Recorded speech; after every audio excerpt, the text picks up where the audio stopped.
तो तबीयत खराब है, ऊपर से सर ये सब भी फार्मूला लगाते हैं। हाँ, अभी ये ऊपर कैसे होगा? अभी तो करके गया, ऊपर कैसे होगा? हो जाएगा, कहाँ हो रहा है? अच्छा।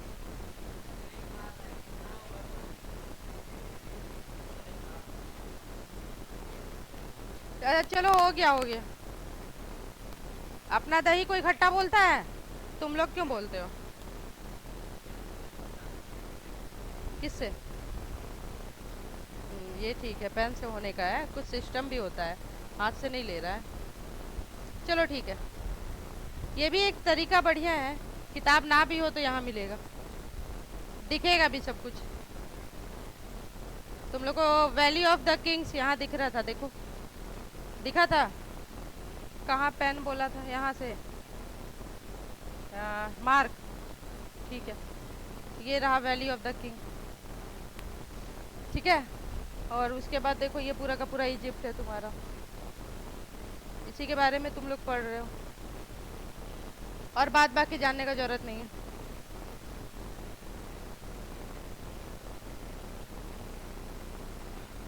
वैली ऑफ क्वीन भी था शायद। हाँ देखो, यहाँ वैली ऑफ क्वीन है, यानी यहाँ राजा को दफनाएगा, यहाँ रानी को दफनाएगा, और नॉर्मल लोगों को ऐसे दफना देगा। कहाँ तक देखे थे हम लोग?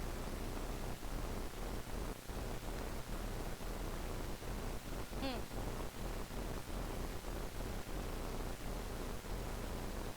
तो हमको एक बात बताओ, एक तो क्वेश्चन हो जाए।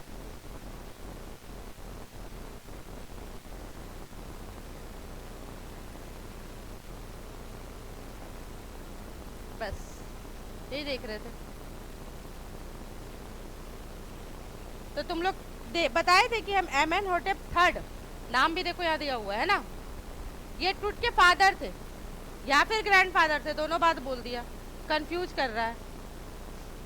या तो ये टूट का फादर है या फिर ये टूट का ग्रैंडफादर है। तो ये समझा भी दिए थे कि अगर ये टूट का फादर होगा तो ये जो आने वाला पीढ़ी होगा, ये कौन हो जाएगा? टूट हो जाएगा। लेकिन अगर ये टूट का फादर नहीं ग्रैंडफादर होगा तो ये टूट का फादर हो जाएगा, यही होगा ना? समझ नहीं आया?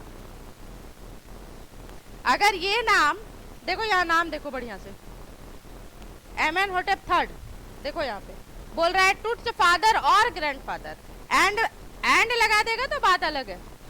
और लगाया है, या वाला सीन लगाया, पड़ा है ना, या वाला सीन और लगा है, तो बोल रहा है ये क्या है? ये टूट का फादर है या फिर ये टूट का ग्रैंडफादर है।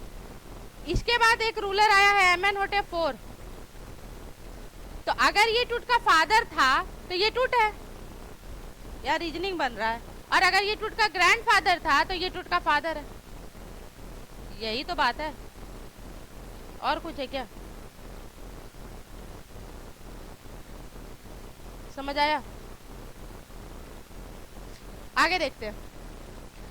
was a powerful pharaoh who ruled almost for 4 decades। ये भी बताए थे तुम लोग को कि ये 40 डिकेड तक, यानी कि 40 साल तक राज किया था, और जब इसका राज था तो बड़ा गोल्डन एज था। इसके राज में, इजिप्ट में गोल्डन एज था। गोल्डन मतलब क्या? बढ़िया समय चल रहा था, लोग खुश थे। गोल्डन एज मतलब किसी शासन के काल में अगर लोग खुश है तो सबसे बड़ा गोल्डन एज तो वही हो गया। लेकिन अगर लोग खुश नहीं है तो वो हो गया बुरा समय। लेकिन जब ये राजा था 4 डिकेड्स तक, तो उसके समय का ये गोल्डन एज था। बहुत इंपॉर्टेंट यहाँ पर क्वेश्चन तुम्हारा बनेगा एक, कि किसके समय में इजिप्ट में गोल्डन एज चल रहा था? गोल्डन एज मतलब सुख समृद्धि सब कुछ था, फला फूला था। तो एमएन होटेप थर्ड।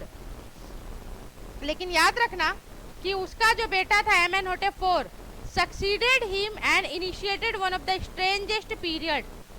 अब इसके मरने के बाद ये बनता है राजा एमएन होटेप फोर, और जब वो बनता है राजा तो इजिप्ट में सबसे ज्यादा स्ट्रेंजेस्ट पीरियड आ जाता है, बहुत बेकार सा पीरियड। स्ट्रेंजेस्ट मतलब विचित्र। अब विचित्र किसी किसी मायने में होगा ना, किसी भी मामले में विचित्र हो सकता है। तो विचित्र क्या था? ये रुको एक मिनट, अभी भी नहीं हुआ? अच्छा, इसको बंद करना पड़ेगा ना थोड़ा सा। नया नया रहे कुछ भी तो वैसा ही होता है, अब उसके लिए अकबकाना नहीं। इसको थोड़ा हम छोटा करने बोले लेकिन हुआ नहीं, ये जूम इन इतना ही है। अच्छा चलो, धीरे धीरे हो जाएगा, टेंशन नहीं लो। अकबकाने का काम हम लोग का नहीं होना चाहिए। The new pharaoh promoted the worship of, किसकी वर्शिप? एटेन। जब नया फारो आया, कुछ लोग एब्सेंट थे उस दिन इसलिए पैराग्राफ रिपीट कर रहे हैं। जो नया फारो था एमेनहोटेप IV, वो जब आया तो सबसे पहले वो एक काम करता है कि एटेन का वर्शिप को प्रमोट कर देता है। आप देखो क्या है भाई कि आज तक जो हो रहा था देश में उसकी पूजा ना होगी, एटेन की पूजा होगी। और एटेन कौन है? The sun disc. मान लो ये सन है तो इसके चारों तरफ ये जो तुम्हारा डिस्क बनता है उसको सन डिस्क बोलते हैं। ये परत, इसकी पूजा होगी। हाँ वो बताया गया था उस दिन Hindi. Change his name to Akhenaten, और अपना नाम बदलता है। ये कौन है? एक्नाटेन बना कौन? तो ये बना एमेनहोटेप IV, यही अपना नाम बदल लेता है और बोलता है या तो मेरा नाम एक्नाटेन रहेगा या फिर सर्वेंट ऑफ द एटेन रहेगा। हम जिसका प्रमोट कर रहे हैं, जिसकी पूजा को प्रमोट कर रहे हैं, उसी का हम बेटा है, यही मेरा नाम रहेगा। दो बात बोलता है। तो यहाँ तक तो कोई दिक्कत नहीं था, ठीक है, पूजा भी कर लेंगे दूसरे भगवान का, तुम अपना नाम बदलो, हमको उससे कोई दिक्कत नहीं है। उसके बाद बोलता है and moved the religious capital from the old city of Thebes. यहाँ देखना, पहले जब एमेनहोटेप III किंग था तो इजिप्ट में पूजा का जो स्थल था, हमारे यहाँ मंदिर हर जगह जगह होता है, लेकिन बाहर में मंदिर के लिए एक सिटी बनाता है। पहले का जो परंपरा चल रहा था, जैसे तुम अगर सिंधु घाटी सभ्यता या हड़प्पा सभ्यता या कहीं कहीं कुछ पढ़ोगे, या सीजर के टाइम पे क्या हुआ, रोम का रोमन सभ्यता पढ़ोगे, तो उनका एक शहर होता था, सिटी होता था। उस सिटी को वो धार्मिक स्थल घोषित करते थे और वही उनकी पूजा होती थी। तो जब ओल्ड समय चल रहा था तो उनका पूजा का जगह कहाँ था? थेबस। ये एमेनहोटेप III के समय में था। तुमको अपने माइंड में एक तो मैप बनाना है, मैप बना के चलना है। एमेनहोटेप III के समय में पूजा नहीं होती थी एटेन की, और जो पूजा का जगह था वो क्या था? थेबस था। अब ये जो IV आया, ये सबसे दूसरा काम किया। पहले तो इसने बोला कि एटेन की पूजा होगी, अपना नाम बदल लिया, और तीसरे में आता है, बोलता है कि रिलीजियस कैपिटल जो होगी थेबस से नहीं होकर के एक्नाटेन होगी। ठीक है, तो 3 काम अभी तक हो गए। पहला एटेन की पूजा, दूसरा अपना नाम बदल देना, तीसरा धार्मिक स्थल बदल देना। तो यहाँ तक भी ठीक है। नोन एज अमरना, और इसको नाम दे दिया अमरना, इस जगह का नाम दे दिया अमरना। थोड़ा सा दिमाग में कैलकुलेट करते चलना। एक्नाटेन में पूजा होगी और उस जगह का नाम क्या रखेंगे हम? अमरना। ही फर्दर शॉक्ड। अब शॉक्ड वाली बारी कहाँ आती है? लोग शॉक्ड हो गए, चकित हो गए, आश्चर्य हो गए, लोग परेशान हो गए। क्यों? The country bye attacking आमुन। यहाँ तक नहीं हुआ, पूजा एटेन का करो, मंदिर कहीं और जाओ, नाम कुछ और बदल देते, उससे भी नहीं हुआ। तो पहले जो उनका भगवान था आमून, ये प्रीवियस गॉड है उनका, ध्यान देते रहना, ये प्रीवियस गॉड है इनका। तो ये जो प्रीवियस गॉड था उसको अटैक कर दिया, उसका मंदिर, मूर्ति, पूजा स्थल जो भी था उसको तोड़ दिया। भारत में ऐसे कई मुस्लिम शासक हुए थे, मुगल शासक हुए थे, जिन्होंने बहुत सारा मंदिर तोड़ा था, याद रखो। तो ऐसा सिर्फ इंडिया में नहीं हुआ था, विदेश में भी हुआ था, इजिप्ट में भी हुआ था, तोड़ दिया। और ये आमुन कौन है? A major god smashing his image and closing his temple. जितने भी मूर्ति थे उसको स्मैश कर दिए, बर्बाद कर दिए, और जितने भी टेम्पल थे उसको बंद कर दिए। It must have been a horrific time said Ray Johnson. इनके बारे में हम उस दिन बोल रहे थे, ये लिखा था। रे जॉनसन कौन है? Ray Johnson director of the University of Chicago research centre in Luxor. ये तुमको इंपॉर्टेंट लाइन है, याद रखना है। एक डायरेक्टर है शिकागो रिसर्च सेंटर का, जो कि लक्सर में है। शिकागो रिसर्च सेंटर कहाँ है? लक्सर में है। उसका डायरेक्टर कौन था उस समय? रे जॉनसन था। उसने क्या लिखा था? उसने लिखा था it must have been a horrific time. पक्का यह इजिप्ट का सबसे भयावह समय चल रहा था।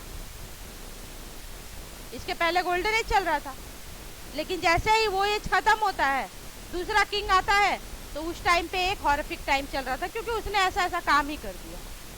ये भी याद रखना है। The site of ancient थेबस।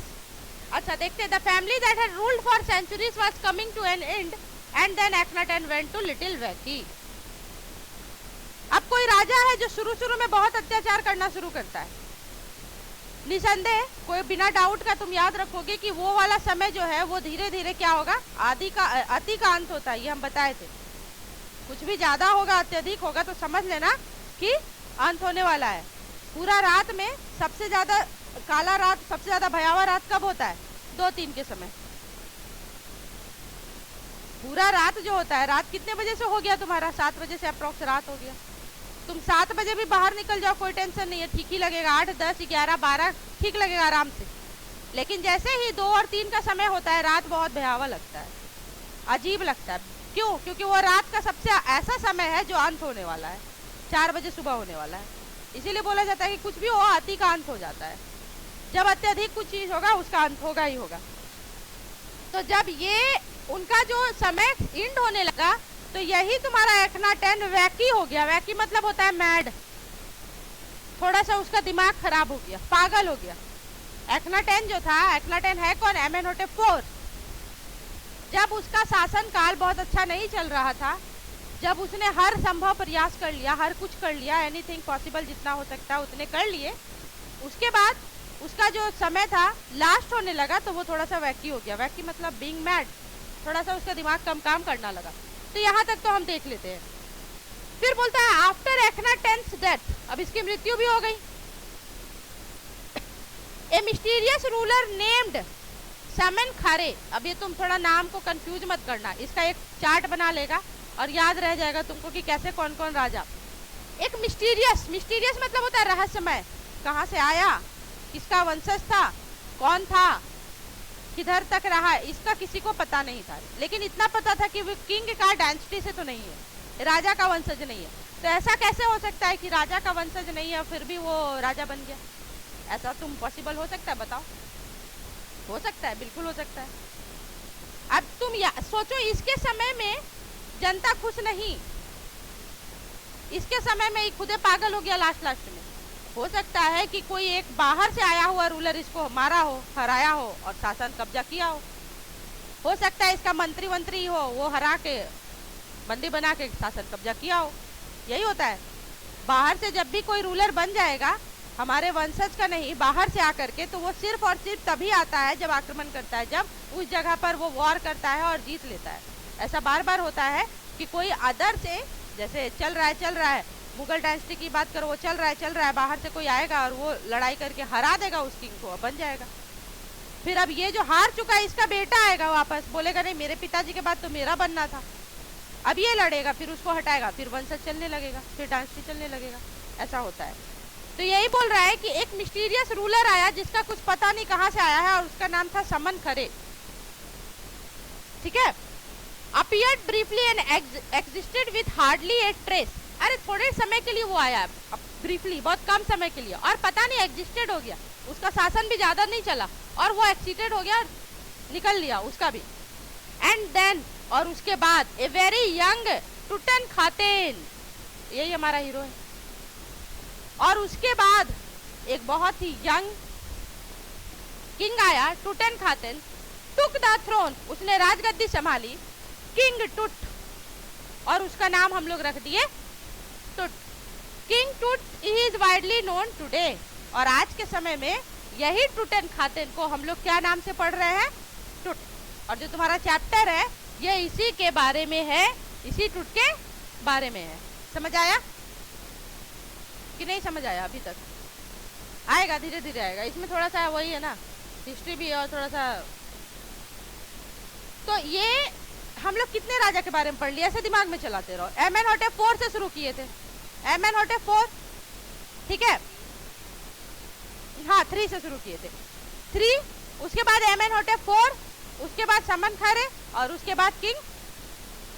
4 राजा, इससे ज्यादा तो था भी नहीं, इतना ही काम लेना था हम लोगों को। लेकिन याद रखना, ये तीसरा नंबर का जो था ना, वो मिस्टीरियस किंग था।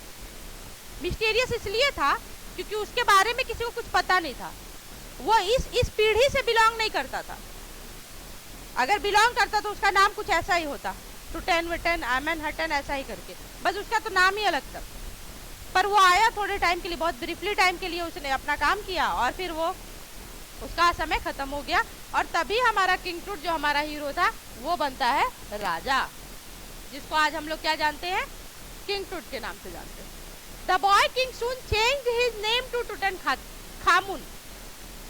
ये राजा जैसे ही आता है सबसे पहला इसने काम किया कि अपना जो पुराना भगवान था, कौन था इनका पुराना भगवान, आमुन, उसको वापस लेके आएंगे। अपना जो पुराना भगवान था उसको वापस लेके आएंगे। तो इसने वापस लाने के क्रम में सबसे पहले अपना नाम बदला, टूटन खामून। देखो यहाँ से निकल रहा है, आमुन निकल रहा है। इसने बोला मैंने अपना नाम चेंज किया भगवान के नाम पे, आमुन।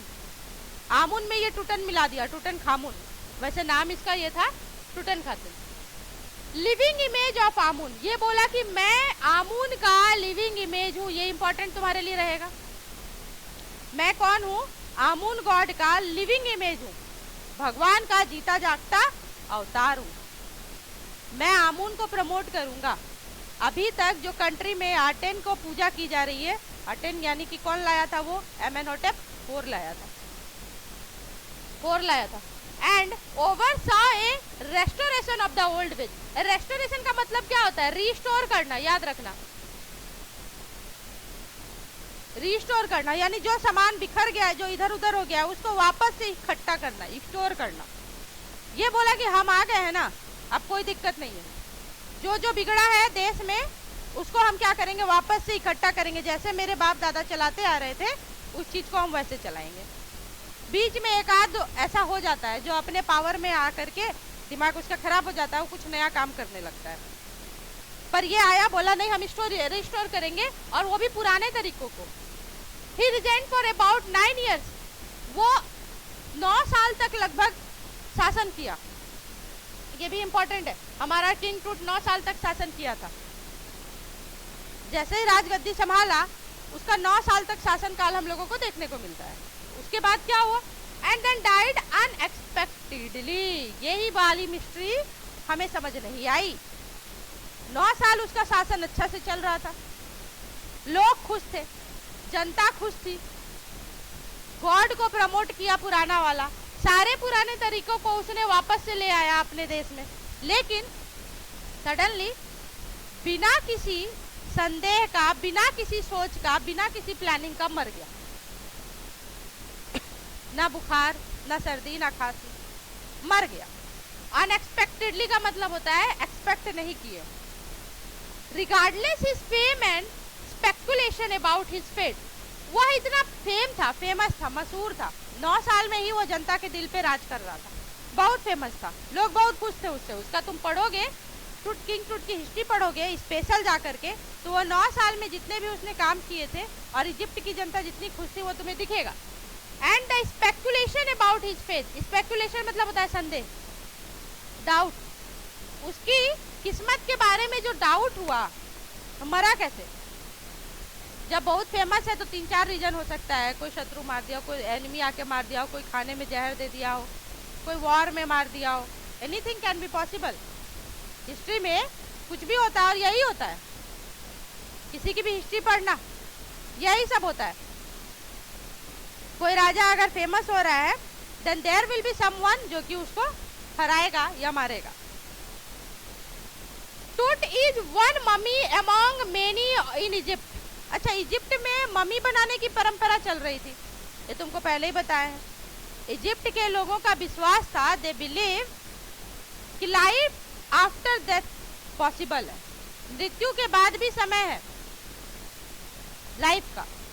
यानी मर गया लोग तो मर गया, लेकिन मरने के बाद भी दूसरी दुनिया में वो लोग जिंदा है, और अगर वो वापस आना चाहे अपनी दुनिया में तो उनके पास वो सारी सामान होनी चाहिए जो वो यूज करते थे। और इसी कारण से वो बनाते थे मम्मी, और मम्मी बना करके उसको क्या करते थे, कॉफिन में डालते थे। एंड देन आफ्टर जितने भी उनके यूज के सामान होते थे वो सारा कॉफिन में डालते थे, सिर्फ इसी परंपरा को जिंदा रखने के लिए कि there will be life after this, मरने के बाद भी लाइफ होगा, ये उनका मानना था। तो सारे लोग इजिप्ट में ममीफिकेशन कर रहे थे ना, मम्मी बनाने की प्रक्रिया को ममीफिकेशन कहते हैं। और टूट जो है उन सारे मम्मी में एक था, मर गया तो मरने के बाद उसको ऐसे थोड़ी कॉफिन में डाला जाएगा, मरने के बाद उसका भी वही परंपरा चलेगा, रिचुअल्स, लेप लगाओ, सारा कुछ दो। और हम लोग ऑलरेडी देख चुके कि उसके बॉक्सेस में क्या क्या मिले थे, है ना। आगे देखते हैं, हाउ मेनी, कितने मम्मी है इजिप्ट में, नो वन नोस, कोई नहीं जानता, क्योंकि ये मम्मी बनाने की प्रक्रिया ही वहां पर इतना है कि आम आदमी, बड़ा आदमी, छोटा आदमी, कोई भी मर रहा है तो मम्मी बनेगा उसका, उसको डायरेक्टली ऐसे नहीं छोड़ देगा डिकम्पोज होने के लिए। तो कितने हैं ये कोई नहीं जानता, no one. The Egyptian mummy project, एक मम्मी की प्रोजेक्ट चलाई गई थी, एक प्रोजेक्ट स्टार्ट किया गया था और उस प्रोजेक्ट का नाम था Egyptian mummy project, which began an inventory in late 2003। हम लोग ये वाली स्टोरी पढ़ रहे हैं, ये वाली चैप्टर पढ़ किस समय के लिए रहे हैं, 2005। उससे 2 साल पहले एक प्रोजेक्ट चलाया गया, अभियान, प्रोजेक्ट मतलब एक टाइप का अभियान होता है, कैंपिंग होता है। और इसमें इस अभियान को लेट 2003 में चलाया गया, किस लिए, ताकि वो रिकॉर्ड कर सके कि अभी तक कितने मम्मी की काउंटिंग हो चुकी है। एक प्रोजेक्ट चलाया गया, Egypt mummy project, Egyptian mummy project, जिसने खोजना शुरू किया कि अभी तक कितने मम्मी मिले और रिकॉर्ड कितना किया, 600। कितने मम्मी रिकॉर्ड हो चुके, 600। यानी कि अगर हम लोग एक बात देखें कि इजिप्ट में कितने मम्मी रिकॉर्डेड मिले हैं अभी तक 2003 तक, तो 600। और उसी में से एक मम्मी मिला उनको, किंग टूट का। The next phase, scanning the mummies with a portable CT machine donated by the National Geographic Society and Simmons.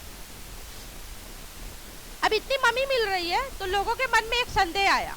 क्या संदेह आया, जब दुनिया भर का मम्मी इजिप्ट में है, अंदर इजिप्ट को निकालोगे, उसके कब्रगाह जो है वहां पे निकालोगे तो वहां उतनी मम्मी है, तो अब एक काम करते हैं ना, नई मशीन तो आ गई है, क्या आ गई है, सिटी स्कैन। इस स्कैन के थ्रू कुछ मम्मीज को स्कैनिंग करके देखते हैं कि उनके लाइफ के बारे में हमें क्या एविडेंस मिल रहा है, क्या प्रूफ मिल रहा है, हम लोग क्या क्या जान पा रहे हैं। और इसको सिटी मशीन कौन दिया, डोनेट, दान दिया गया। कौन डोनेट कर रहा है ये भी देख लो, National Geographic Society and Siemens. ये एक सोसाइटी है, हर जगह होता है, जैसे रेड क्रॉस सोसाइटी है ना, वेलफेयर सोसाइटी, इस तरह करके होता है। तो ये national Geographic Society and Siemens है, इसने एक पोर्टेबल सिटी मशीन दिया था। पोर्टेबल का मतलब क्या होता है, जिसको इधर उधर किया जा सके, पॉट किया जा सके, एडजस्ट एक जगह फिक्स ना किया जाए, उसको पॉट किया जा सके, इधर से उधर ले जाया जा सके। तो उसने एक ऐसा सिटी स्कैन दे दिया कि वो इधर से उधर ले जा करके, और जिस जिस मम्मी का हमको सिटी स्कैनिंग कराना है हम करा सकते हैं। इट्स मैन्युफैक्चरर, ठीक है। King Tut is one of the first mummies to be scanned. अब कैसे बोलता है कि पहला पहला कुछ आया है तो बढ़िया बढ़िया काम कर लेना। पहले लोग बोलता है पहला पेज है अच्छा लिखेंगे, पहला पेन है बढ़िया चीज लिखेंगे। तो ये मशीन आया तो बोला कि सबसे पहले आम आदमी का काहे सिटी स्कैनिंग करेंगे, किसका करेंगे, किंग टूट का।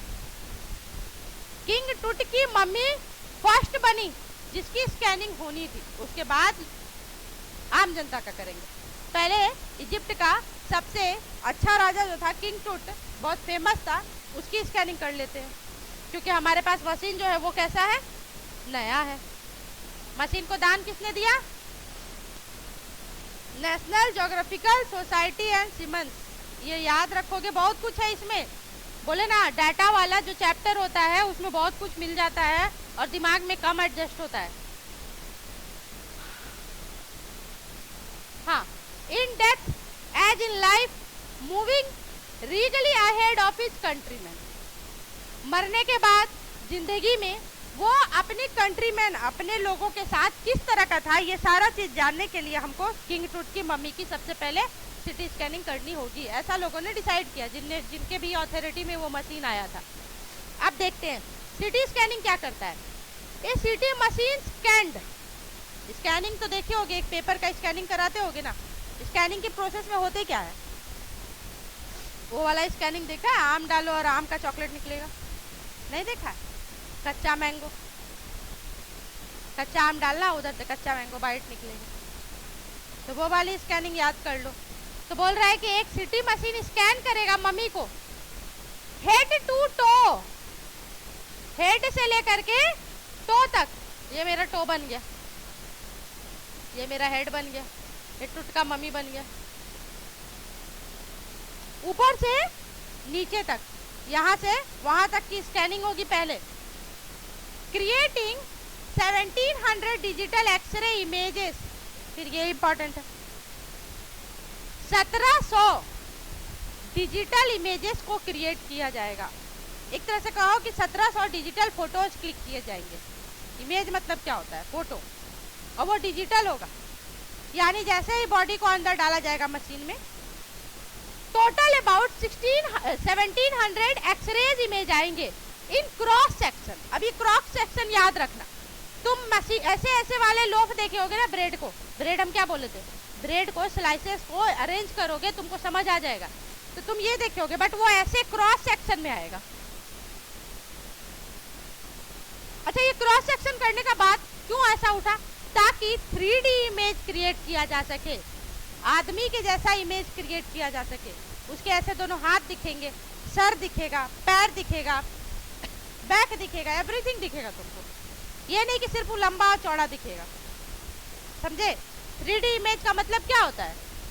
सिर्फ या तो हम लंबाई देख सकते हैं या चौड़ाई देख सकते हैं, सॉरी 2D का। लेकिन 3D का क्या होता है ना कि लंबाई, चौड़ाई, ऊंचाई, मोटाई हमको सब कुछ दिख जाता है, याद रखो। तो बोल रहा है कि क्रॉस सेक्शन में इमेजेस ले जाएंगे। टूट्स हेड स्कैंड, पहले टूट की हेड की बारी आई, ये कपार, मुंडी, in 0.62 millimetre slices to register its intricate structure.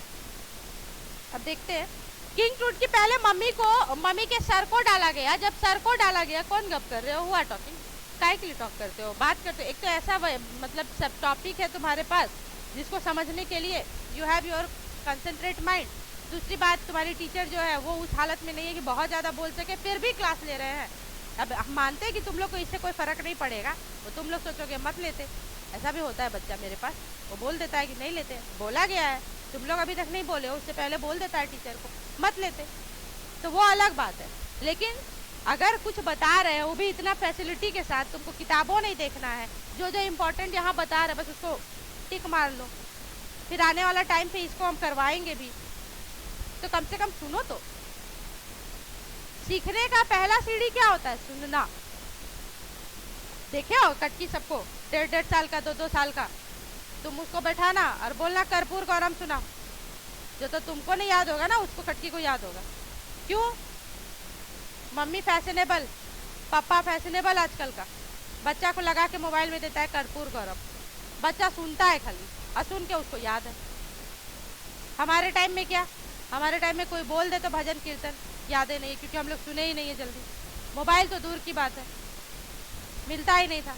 तुम लोग भी बचपन में आई होप कि ऐसा नहीं होता होगा, मोबाइल नहीं उतना फेमस हुआ होगा, नहीं मिलता होगा। अब जाके थोड़ा समझ आ रहा है मोबाइल जैसा क्या चीज़ है। हमारे समय में तो वो नहीं था, हमारे समय में एक वो था, और वो पापा के पॉकेट में। किसी से बात करना है तो पूछा जाता था किससे, लगा दिया जाता था। तो इसीलिए बोलता है सुनना। सीखने के 4 स्किल्स ही होते हैं कि कौन कौन से? किसी भी चीज़ को सीखना 4 तरीके से होता है। किससे किससे? सबसे पहले तो तुमको सुनना पड़ेगा, लिसनिंग, बोलना पड़ेगा, लिखना पड़ेगा और रीड करना पड़ेगा। वही रीड में तुम्हारा आ गया, देखना आ गया, सुनना आ गया, सब आ गया। तो यही 4 स्किल्स होते हैं, इसी में तो सीखा जाता है और टोटल कॉग्निटिव डेवलपमेंट हो जाता है। छोड़ो, इसीलिए बोलते मत, ध्यान दो। यहाँ पर बोला क्या कि पहले टूट के हेड की स्कैनिंग की गई, एक ही बार में पूरा बॉडी नहीं डाल करके, थोड़ा थोड़ा। पहले टूट के बॉडी को डाला, उसके सर के पास मशीन थी, उसकी स्कैनिंग की गई, और उसकी स्कैनिंग में 0.62 मिलीमीटर स्लाइसेस के बहुत सारे स्ट्रक्चर्स बाहर आए। यानी जब उसकी सर की स्कैनिंग हो रही थी तो स्लाइसेस बन रहे थे। स्लाइसेस हम बता चुके तुम लोगों को क्या होगा। स्लाइसेस स्लाइसेस क्या होगा? ये स्लाइस होंगे, ब्रेड का स्लाइस यही होता है ना। तो इस स्लाइस का कितना बता रहा है तुमको? 0.62 मिलीमीटर। ये स्लाइस का जो साइज बता रहा है वो 0.62 करके बहुत सारे स्लाइसेस बने उसके सर के स्ट्रक्चर लेने के लिए, और फिर बन गया उसका माथा, sir. Text on eri details. Eri details का मतलब क्या होता है? एकदम छोटा से छोटा डिटेल्स, सर में उसके चोट कहाँ, नस कहाँ, बाल कहाँ, ये कहाँ, वो छोटा छोटा डिटेल्स। इरी डिटेल का मतलब होता है जितने छोटे डिटेल्स हो सकते हैं सारे। तो उसके सर का इमेज लेने के बाद सारे छोटे छोटे डिटेल्स आ गए इन रिजल्टिंग द इमेज। जो इमेज बना, ये स्लाइस इकट्ठा होते होते इस तरह करके उसका एक सर बन गया, हेड बन गया। देखने में वो हेड ही लग रहा था, गोल टाइप का, और इस हेड में सारे डिटेल्स मौजूद थे, दिख रहा था। और ये तुमको यहाँ फोटो में ना दिखेगा, तुम वहां पे जो वो लोग स्कैनिंग करके देख रहे होंगे ना, वो लोग रिपोर्ट बना रहे होंगे, तो सारा कुछ दिखा। With Toots entire body similarly recorded. अब टूट की पूरी बॉडी को अंदर भेजी गई, और जब टूट की पूरी बॉडी गई तो वो सिमिलरली उसी तरह से रिकॉर्ड किया गया, यानी स्लाइसेस में इमेज बने। A team of specialities in radiology. Radiology क्या होता है? What is radiology? सीधा बैठ, व्हाट इज रेडियोलॉजी? रेडियोलॉजी एक तरह का तुम्हारा क्या बोलते हैं, रेस के साथ कुछ एक्टिविटी करने का प्रक्रिया होता है, प्रोसेस होता है। रे मतलब क्या होता है? किरण होता है। कुछ स्पेशलिस्ट टीम आए थे जिनको रेडियोलॉजी के बारे में बहुत नॉलेज था। वो टीम आकर के forensic and anatomy began to prove the secret that the winged goddess of gilded burial shrine protected for so long. तो जब ये मशीन का काम चल रहा था, जब स्कैनिंग हो रही थी, तो कुछ टीम आए थे। उसमें सबसे पहला टीम क्या था? रेडियोलॉजी के कुछ टीम आए थे, एनाटॉमी के कुछ टीम आए थे, और फॉरेंसिक टीम आई थी। फॉरेंसिक मतलब जो बॉडी में जो भी प्रॉब्लम है, फॉरेंसिक रिपोर्ट आता है ना, मरने के बाद बोलता है कि पोस्टमार्टम हुआ, तो फिर फॉरेंसिक रिपोर्ट आया।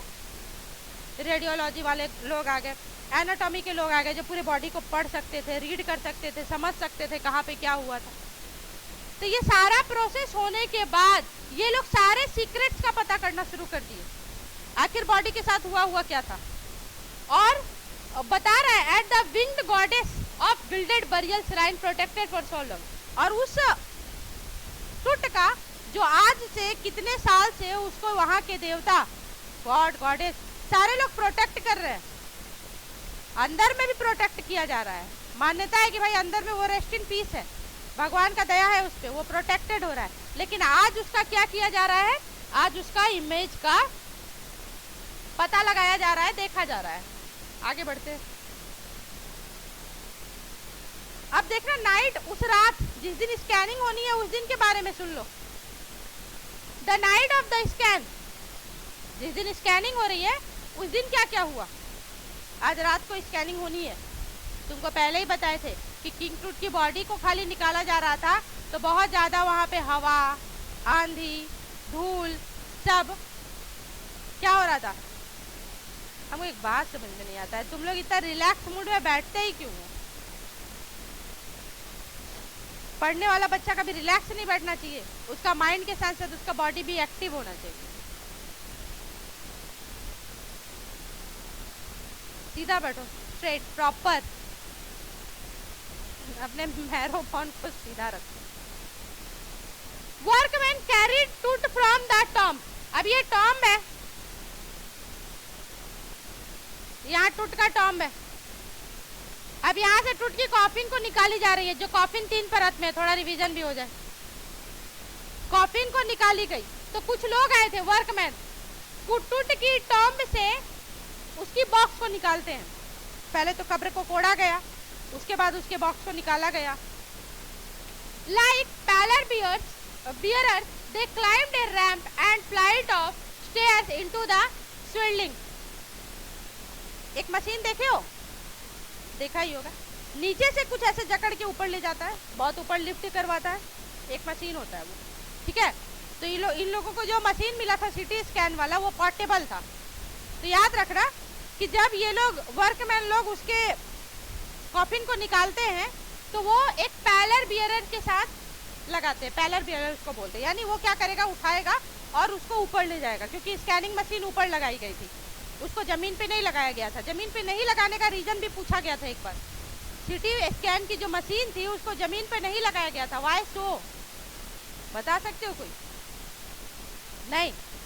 तुमको बता दिए हैं कि वहां पे मिट्टी है ही नहीं, धूल है धूल है। तो मान लो कि अगर आंधी तूफान में वो धूल उड़ती है तो मशीन का क्या होगा? सत्यानाश है ना होगा। पूरे मशीन में तो बालू ही घुसेगा ना। तो वो मशीन नीचे नहीं लगाई गई थी, उसको लगाने के लिए वो बांस फुट्टा वाला, तुम लोग अभी याद करो, उस समय तो कुछ और ही प्रोसेस था। और जो बांस फुट्टा लगा के ऊंचा में बना देते हैं, बनाते हैं ना, अच्छा वो बना लेते हैं। और और बहुत सारी मशीन है जो हमारे सामने, एक तो बता दिए ऊपर उठा के कुछ ले जाएगा, सीढ़ी भी है। अच्छा, और उसके बाद क्या करते हैं वो लोग? स्टेयर्स की सहायता से खुद ऊपर आएंगे। Then rose on a hydraulic lift, और उसके बाद उस मशीन को लगा दिया गया। अब एक लिफ्ट आती है हाइड्रोलिक। हाइड्रोलिक लिफ्ट का मतलब क्या हुआ? वो लिफ्ट उठा करके किधर भी करेगी, उसको लेके जाएगी। तो वो कॉफिन को एक हाइड्रोलिक लिफ्ट के थ्रू ऊपर खींचा जाता है। Lift into the trailer and then held the scanner, और फिर उसके बाद उसको स्कैनर के पास पहुंचा दिया गया। यानी आदमी उसको बाहर निकाल के लाया अपने साथ, एक मशीन में उसको लगा दिया गया, वो मशीन उसको लिफ्ट करके स्कैनर के पास पहुंचा दी गई। इतना तुमको समझना है। 20 मिनट्स लेटर 2 मैन इमर्ज। कितने मिनट? 20 मिनट हुए थे सारे उसके बॉडी को सिटी स्कैन के मशीन में लगा करके 20 मिनट हुए थे। कितने? 20 मिनट। 2 आदमी आते हैं दौड़ते दौड़ते, sprinted for an office nearby, और वो एक मतलब जहां पर ये मशीन का काम हो रहा था, जहां पे लोग बैठ करके देख रहे थे सब कुछ, उस ऑफिस के बारे में पूछ रहे थे, उस ऑफिस तक उनको जाना था। And return with a pair of white plastic fan. दौड़ते दौड़ते गए, ऑफिस के अंदर गए और वहां से व्हाइट प्लास्टिक फैन लेकर के आ गए। क्या लेकर के आ गए? व्हाइट कलर का प्लास्टिक का पंखा। The $millions scanner had quite because of sand. नीचे तो छोड़ दो, मशीन जो ऊपर गई वहां पे भी बालू चढ़ गया, क्योंकि हवा बहुत तेज थी। वहां पे आंधी तूफान कभी भी आता है, रात में भी। तो वो दो पंखा लेके, 2 पंखा था या नहीं था? हाँ, पेयर ऑफ, देखना पेयर है, 2 है, ये भी देखना, हमको पिछले बार का याद है। पेयर है, 2 पंखे थे। 2 पंखा लेके वो लोग आया। और क्यों आया? क्योंकि $million, कई $million वाला जो मशीन था वह बंद पड़ गया। प्रोसेस पूरा नहीं हुआ था, मशीन क्या हो गया? बंद हो गया। क्यों? Because of sand in cooler fan. CT scan में एक फैन लगाई जाती है, कूलर, जो उसको ठंडा रखता है, मशीन को ठंडा रखता है। उस फैन में हवा, वो फैन चल रही है तो हवा उसको पकड़ लिया। अब वो फैने बंद हो गया घूमना, मशीन ऑटोमेटिक बंद हो गई। और 2 आदमी आ करके क्या करते हैं? 2 पेयर ऑफ व्हाइट फैन लेके जाते हैं, ताकि इधर से और एक इधर से फैन लगाया जा सके और मशीन वापस से काम करने लगे। तुम उठो, तुम बाहर जाओ, थोड़ा फ्रेश हो। क्या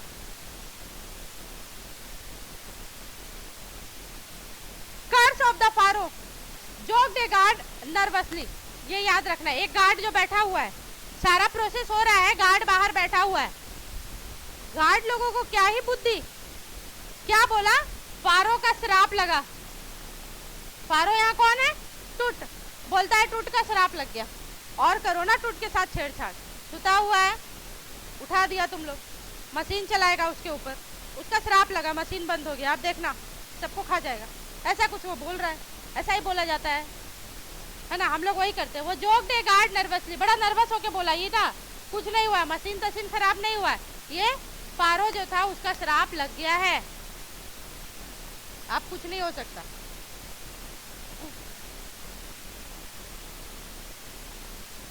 eventually the substitute fan worked. संजोग से कि वो जो सब्स्टिट्यूट फैन लगाया गया, यानी 2 पंखे जो इधर इधर से लगाए गए, वो काम कर गया, काम कर गया। Well enough the finish the procedure. और जो ये प्रोसेस चल रहा था, ये जो प्रोसीजर चल रहा था किंग ट्रूथ की स्कैनिंग की, वो क्या हो गई? खत्म हो गई। यानी उसको बढ़िया से खत्म किया जा सका, आराम से वो क्या हो गया? खत्म हो गया। After checking that no data has been lost. अब बहुत सारे डाटा आए, बहुत सारा उसका इमेज बना, सारा इमेज को रखा गया, कैप्चर किया गया, निकाला गया। अब उसके ऊपर मंथन होगा। जितने भी कमेटी आई है, जितने भी टीम आए हैं, सारे अपने विचार को, अपने थॉट्स को देंगे।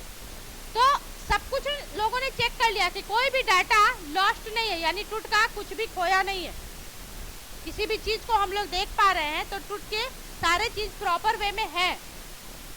The technician turned over to the workman.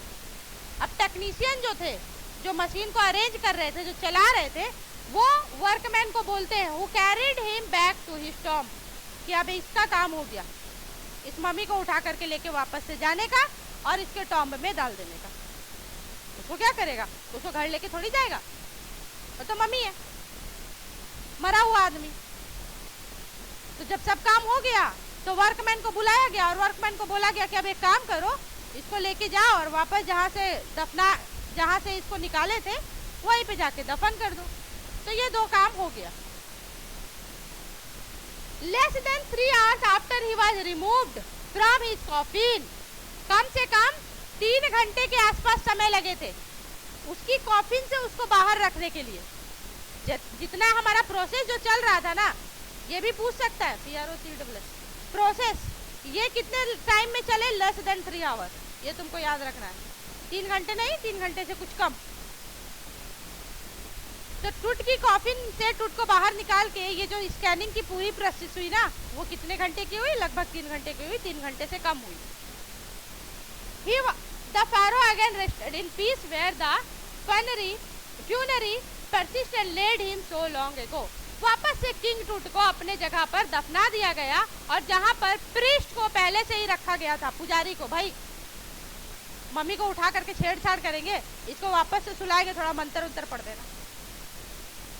पुजारी वहां पे था, वापस से उसको दफनाया गया। पुजारी फिर से ओम स्वाहा शांति पता नहीं क्या बोलता है वो लोग, वो बोल करके इसको शांत कर दिया कि उठना मत, आज जो उठा दिए। Had laid him so long ago. Back in the trailer, a technician pulled up the astonishing images of Tut on a computer screen. अब यहाँ तो तुम देख लिया कि वापस से उसकी बॉडी को ले जाके दफना दिया गया क्योंकि उसका काम हो गया। अब हम लोग इधर देखेंगे कि यहाँ पे जो टेक्नीशियन लोग थे, जो भी मशीन को हैंडल विद केयर कर रहे थे, वो क्या करते हैं? बहुत सारे इमेज कलेक्ट कर लेते हैं। एस्टोनिशिंग, सरप्राइज करने वाले इमेज।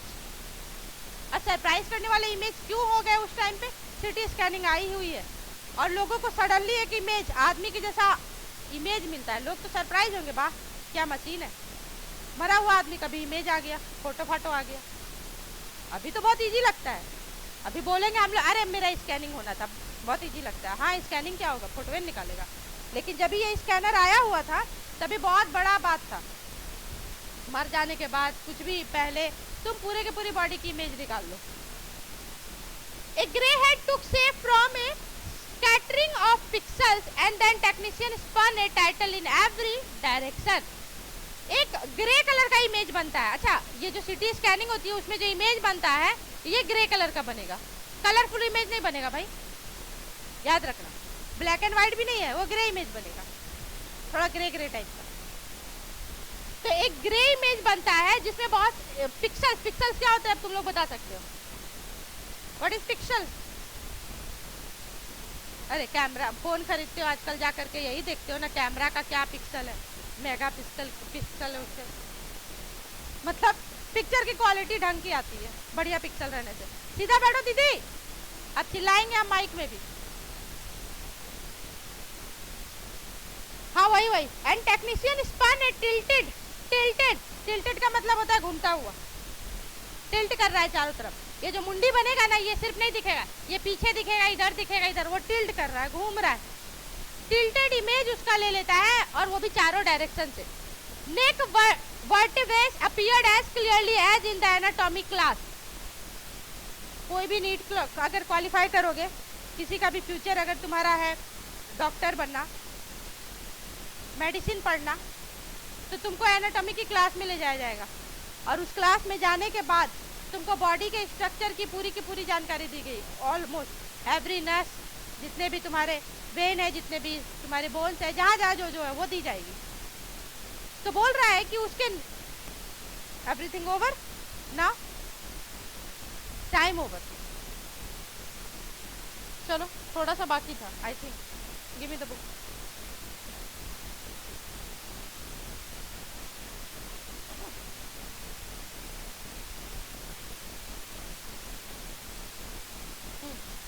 ज्यादा नहीं है, थोड़ा सा 5 मिनट खींचते हैं, खत्म हो जाएगा।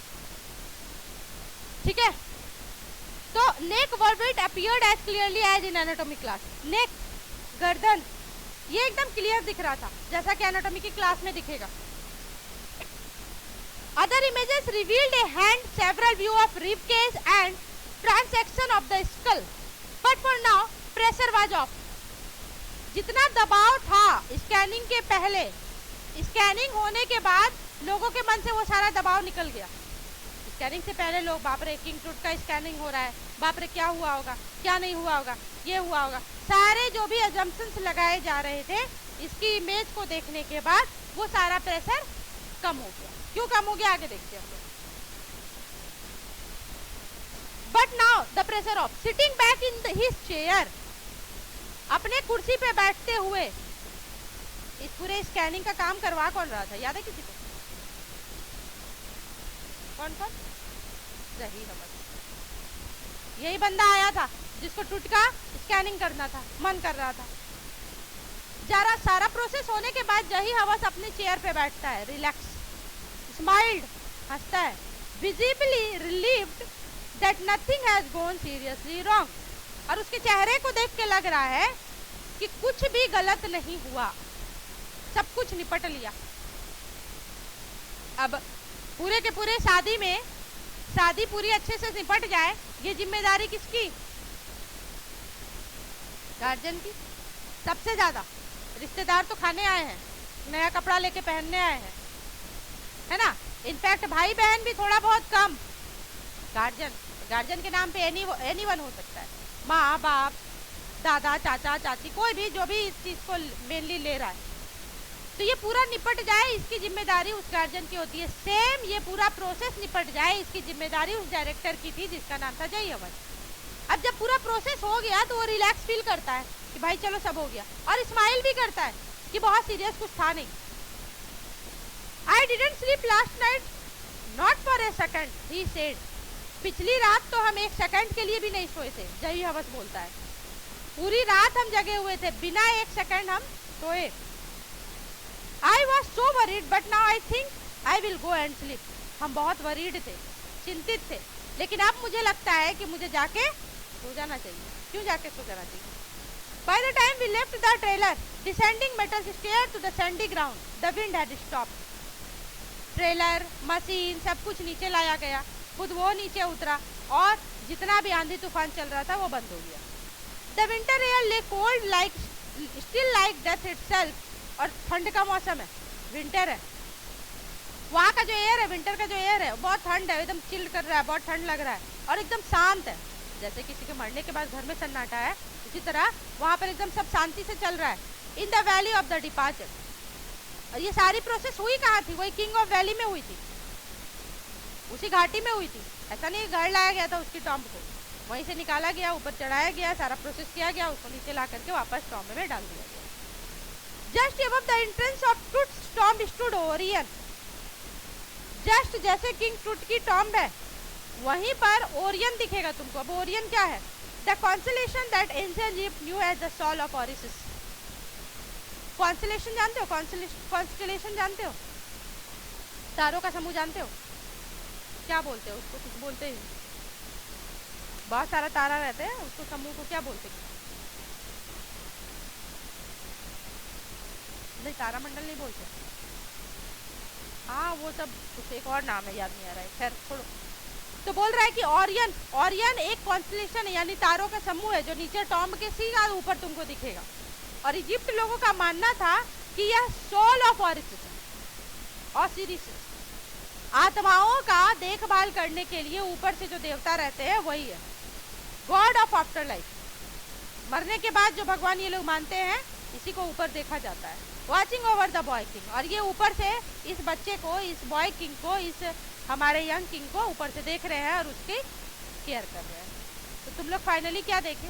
फाइनली यही समझ आया कि इतनी सारी प्रोसेस होने के बाद हमें ये पता चला कि किंग फ्रूट की जो डेथ हुई थी वो किसी भी कारण से नहीं हुई थी, वो ऑटोमेटिक हुई थी, अपनी नेचुरल हुई थी, एनी रीजन।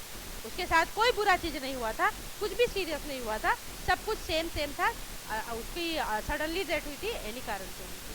और इस कारण से जब ये पता चला तो जही अवस्थ रिलैक्स हो गए और ये प्रोसेस बंद हो गई और फिर यहाँ पे हमारी कहानी। आई होप कि सबको समझ आया हो। जिसको समझ नहीं आया हो जिस पॉइंट पे भी, तुमको भी मेहनत करना पड़ेगा, जो कि तुम लोग करते नहीं हो। इसको तुम लोग एक बार देखोगे और बोलोगे कि ये लाइन या ये पैराग्राफ क्या था, भूल गए, नहीं समझ आया, पर देखोगे तब होगा ऐसा। चलो ठीक है, इसको करवाएंगे हम। और कल यानी नेक्स्ट क्लास में क्या होगा, इसका क्वेश्चन आंसर हो जाएगा। ठीक है, ये खत्म हो जाएगा। इसको खत्म होने के बाद तुम लोग आओगे ग्रामर में। ठीक है, उसमें भी 3 चैप्टर हो चुका है मेरे ख्याल से। कितना हुआ है? में भी 3 हो गया, तो ये दोनों बैलेंस चलेगा। ग्रामर बहुत सारा बचा हुआ है, बहुत कुछ अभी है, तो हम लोग इसके बाद शुरू करेंगे ग्रामर। ग्रामर में अच्छा एक्टिव पैसिव कितने लोग जानते हो? मेरे ख्याल से जानते हो, आई थिंक नहीं जानते हो, तुम जानते हो एक्टिव पैसिव। ठीक है, पहले मॉडल्स पढ़ेंगे फिर एक्टिव पैसिव पढ़ेंगे, क्योंकि एक्टिव पैसिव में हम लोगों को थोड़ा सा मॉडल्स का भी यूज़ करना पड़ता है। टेंस के बाद मॉडल। चलो ठीक, मिलते हैं नेक्स्ट क्लास में। ये लो तुम्हारा